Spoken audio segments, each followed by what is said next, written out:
So we're back again, and so they kind of chased him away from, the city, town, if you would, and so he left them and went to the valley of Gerar still, because the Lord told him, don't go to Egypt or any of these fancy places, don't go to America, don't go to the UK, don't go to wherever, Canada, don't japa to God knows where. Just, stay in this halfway land.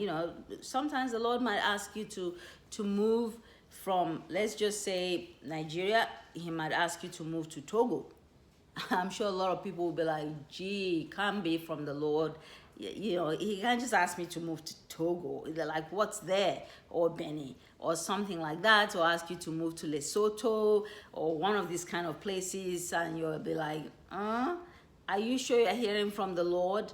Let me, do you want more seeds and more tithes and more offerings and pray more and, bank stuff and pour more oil into the thing, put more grease and so on and so forth. But no, the Lord's plans are always perfect and they are always for our good, if only we will obey. So he obeyed.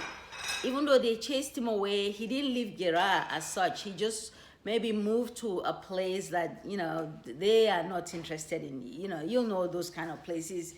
They are just the places that nobody wants. Even if you want it, they'll tell you, take it for free. So he went to the valley and with his servants and so on and so forth. So he dug the first well.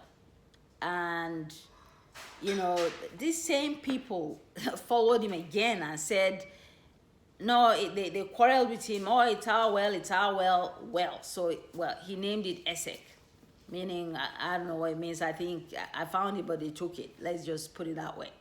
And he moved away again from that place. They found another place. All this is taking place in Genesis 26. They found another place, and again they came and quarreled with him, quarreled, and took it, and he called it Sitna. It's like, gee, what must man do to just get a well? So again, he moved away, and then they moved far away, but still within the confines of where God wanted them to be. And now this time around, they dug a well, and it was actually one of the old wells that, his father, in his travels through through to Mamre, dug and left, and this time there was water. So they ran to him and they told him, and so he called it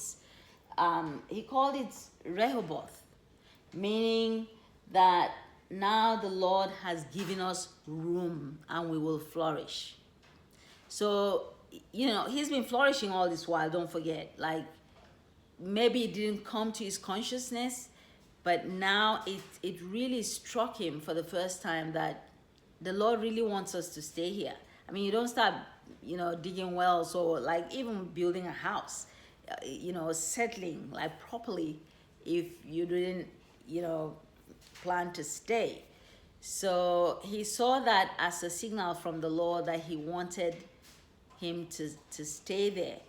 So, they stayed there, and it said in a few chapters down that the Lord appeared to him and told him that, for his obedience and because he's made a covenant with his father Abraham, and he promises to keep his own parts of that covenant, he's not like, he will be with him and he will prosper him. So that same well that they had found, they came and they dug it, and there was water, of course. So they came and told him, and he called it Sheba, and that's where the name Beersheba comes from. It's often spelled B like a beer, BER, Sheba, but it comes from that. And till today or till tomorrow, that town Beersheba is still there. Now,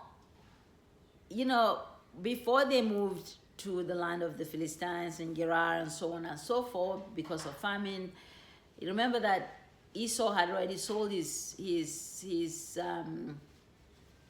how will I say, he sold his birthright for a pot of stew. How stupid would you say? And you would think that he would have learned his lessons from the first one. No, he didn't, because why? He did it again, and this time to a very, very important one. And at that point in time, Isaac was old. He was about to pass on to meet his ancestors.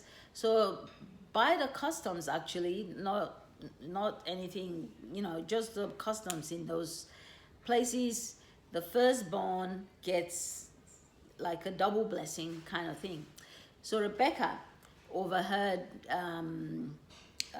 Isaac, like, saying, maybe talking to himself at that point, saying, oh, where's Esau, my firstborn? I want to bless him before I die, but before that I need him to do this and that and that. So sneaky mom that she is, she snuck and went and got Jacob and told him, well, your father's about to go on, and this is what he wants to give the blessing, so go do this, do that. We all know that story, how he went, because his father generally likes venison, which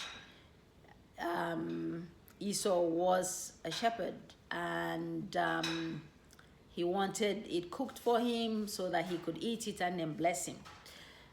So she made Jacob to go get it, and then she put like sheepskin or animal skin, because Esau was described as being hairy. So she disguised Jacob to pretend to be Esau, and then put the general smell of Esau on him, and then he came to I'm sure she helped him prepare the stew the way he likes it, and he brought it to his father, and his father ate it, and he was very happy, and he stretched out his hand to bless him. So he said, who is this? He said, it's your son Esau. He said, he felt him, and he was like, well, the body feels like the body of Esau, but the voice, he can't fool an old man. He said, but the voice sounds like the voice of Jacob. And he was like, no, it's me. Like proper 419, they played on Isaac, both Jacob and his mother Rebecca. I don't know why she sided with one child. You'll have to find that in some other text, maybe that was not put in there. So the father ate it, and then the firstborn blessing went to the secondborn, even though they were twins, but Jacob came out second, so he's kind of considered like the second. So he blessed him and said, he will be the father of many generations, just like was promised to his grandfather Abraham, and then to his father. He passed on all those blessings to Jacob, and so essentially Jacob just 419'd his brother out of his blessings with the connivance of his mother. Thank you.